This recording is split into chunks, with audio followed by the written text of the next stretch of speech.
try this now. This is what Gary sees, the others don't. Barry's Economics. Hello and welcome to Barry's Economics with a close-up look at what actually makes Gary Stevenson stand out.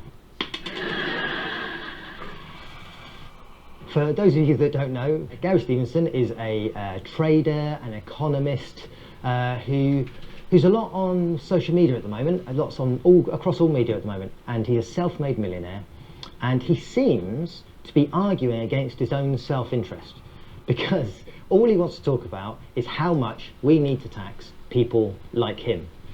And listen, there's a bunch of things about him that are really interesting and make him stand out. You, with all the complexity of your life, weirdly end up turning up at an investment bank. Yeah. But there's one thing that makes him truly stand out, I think. So this is a snippet from his interview on Diary of a CEO.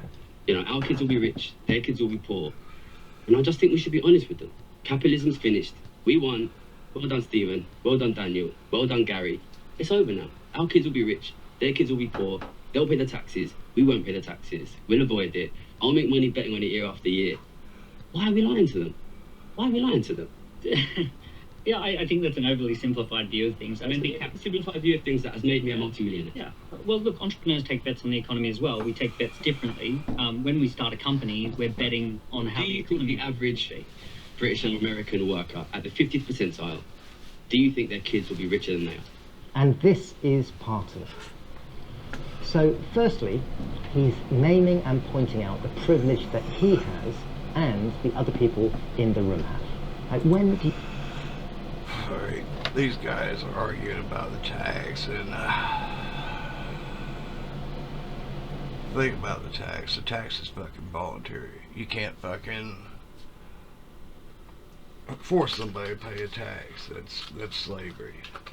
You know, part of the terms and conditions of that contract are, well, we can gun you down, treat you like a runaway slave.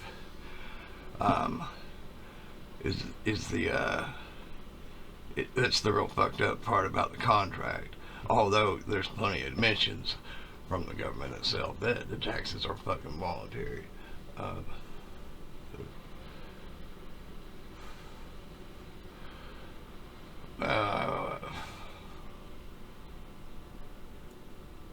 We had Joe Bannon, for one. He worked for the IRS. He quit. I know there's been I know there's people like senators and things like that. Hell, I think even Obama said it. Thinking about it.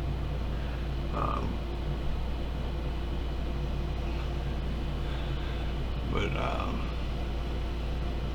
the tax is voluntary, so you can't force a tax on the rich.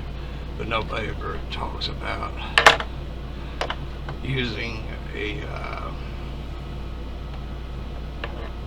another. Well, they do. I guess Bitcoin. I can't say that.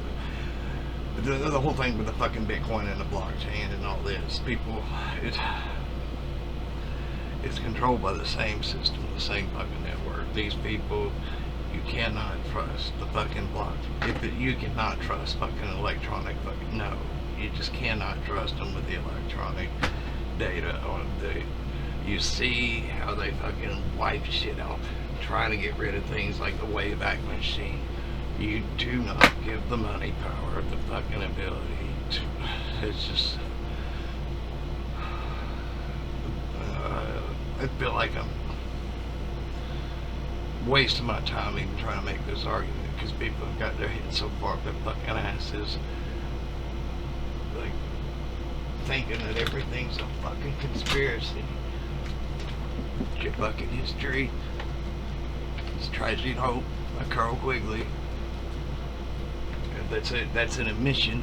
The history. I mean,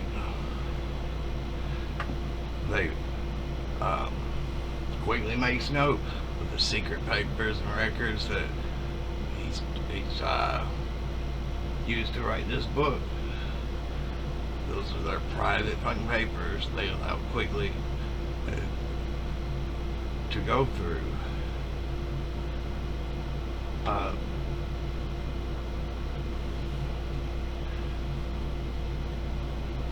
remember right, Quigley, what was it, 1960, I believe he wrote the book, but it was it called Tragedy of Hope? It was called The World, a History up to, or something. But Quigley tells a story himself about how he was told there was no interest in the book, and they smashed the plates, and they weren't going to reprint it. But I believe the editions that came out after, though, they left out, I believe it was like pages, which would be 324, 325. This is the 1998 edition, the third printing, where they talk about the Federal Reserve Bank and stuff. We have the power of the Bank of England and of its governor emitted by the most qualified observers in January 1924.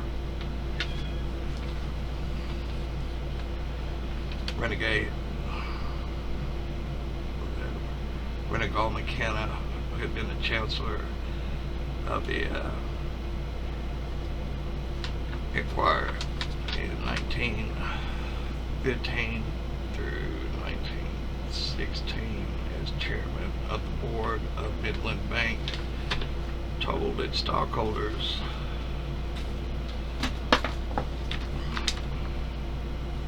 I'm afraid the ordinary citizen will not like to be told that the banks can and do create money.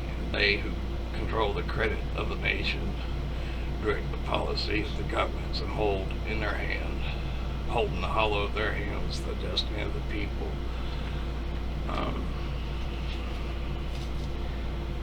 I don't believe that was included in the I could be wrong, though. I forget. I fucking forget more than I fucking, the older I get.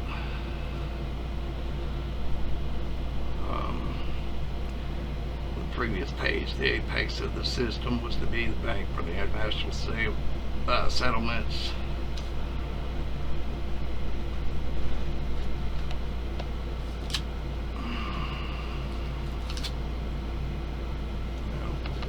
Sticker in there. It's just gold flake. Would you don't eat my book?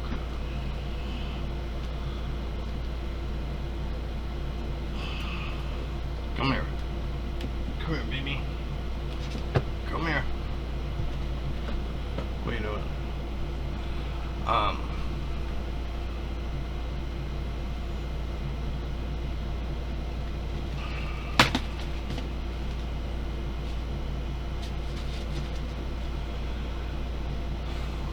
I had it in my head what I was going to talk about, then it took me a minute to figure out how to set this up. Now I lost my train of thought. Tax connected to the 1099 OID, that's the original issue discount. I don't hear anyone ever talk about GAAP. You hear about the financial advice, the advisors, the top economic. Just no one talks about GAAP. That's the general accepted accounting principles or practices, depending on whatever source you get it from. But money from bonds, IOUs, that's what they are. It's essentially IOUs. The IOUs are from the tax. The tax is from the American government's promise to extract the tax out of the American people. And so essentially, every dollar created is owed to the American people, or not just the American people, because the dollar is the world currency. It backs the United States dollar as kind of world currency. And so it's essentially everyone's taxes. They owe it all back. They owe it back to us all. It's a worldwide game. But people were never taught how to tax the corporations. Thus, the corporations send statements, claim their bills. That's not a true bill. It does not meet the fucking criteria of a fucking true bill through their statements. This is all people are fucking illiterate when it comes to the fucking legal language, and that makes them fucking infants retards. That's the way they word it. Wards of the state. And today, people, the corporations are treated as people, although the corporation will never fucking die. The corporation can now hold land. The banks own the fucking country. You know, that's essentially what it boils down to. That's why you never own a home that you don't have to fork out fucking money for year after year.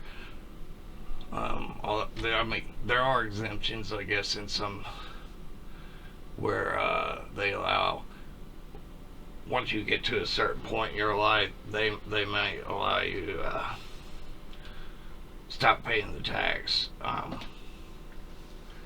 But most cases, no. Most people are stuck paying the tax on their home and their cars well after they've been fucking paid off.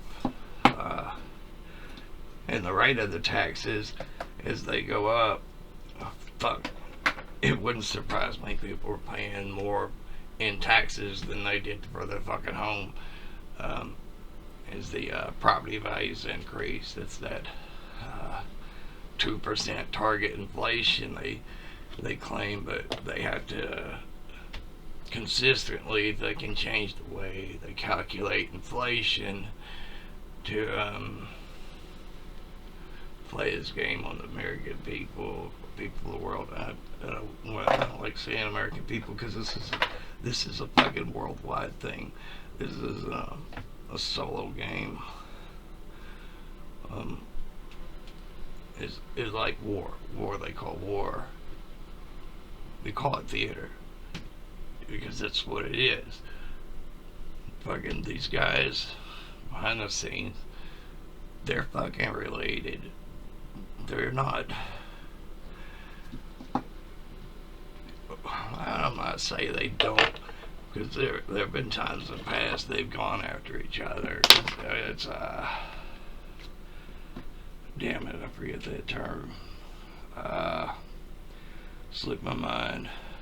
Actually, taught us in The Simpsons, last man standing gets the prize, essentially the thing is. So they do fight amongst each other, but they work together to accomplish their goals.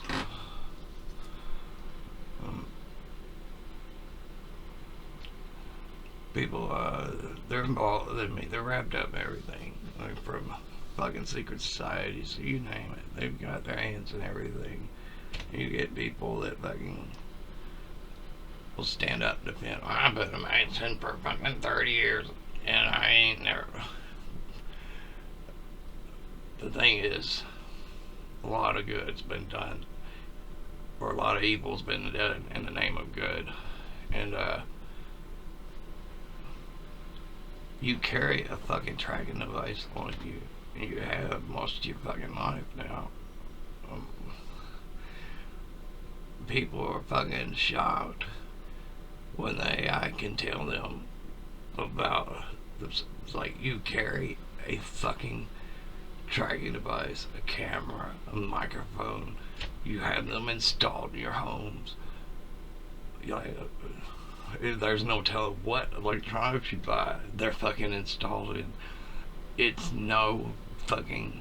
It should be no fucking surprise that the fucking AI, which is not, it's not a fucking true AI, tell you what fucking color clothes you're wearing, or what your favorite fucking meal is, or whatever other dumb shit people get surprised, like, oh, it read my mind. No, it's collecting data on you.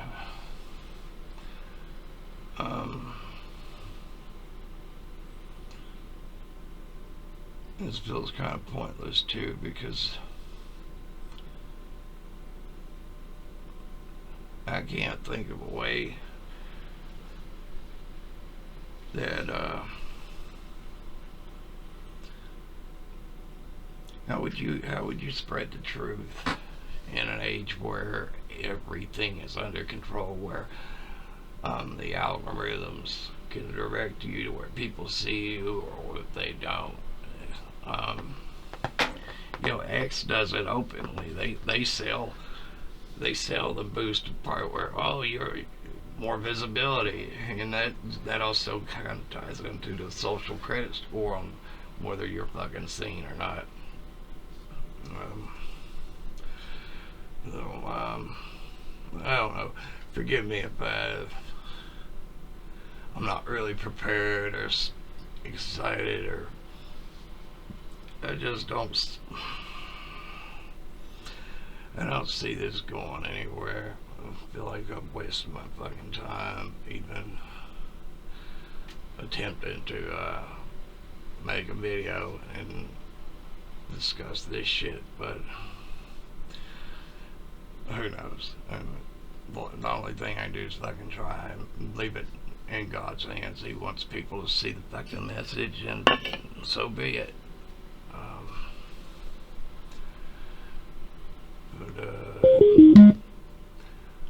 That's my speaker going off because there isn't any sound in it, which makes no fucking sense.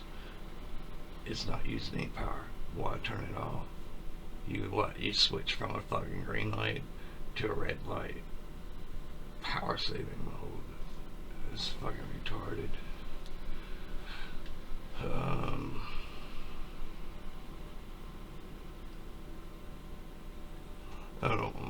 I'm gonna cut this short because I'm not really feeling it right now.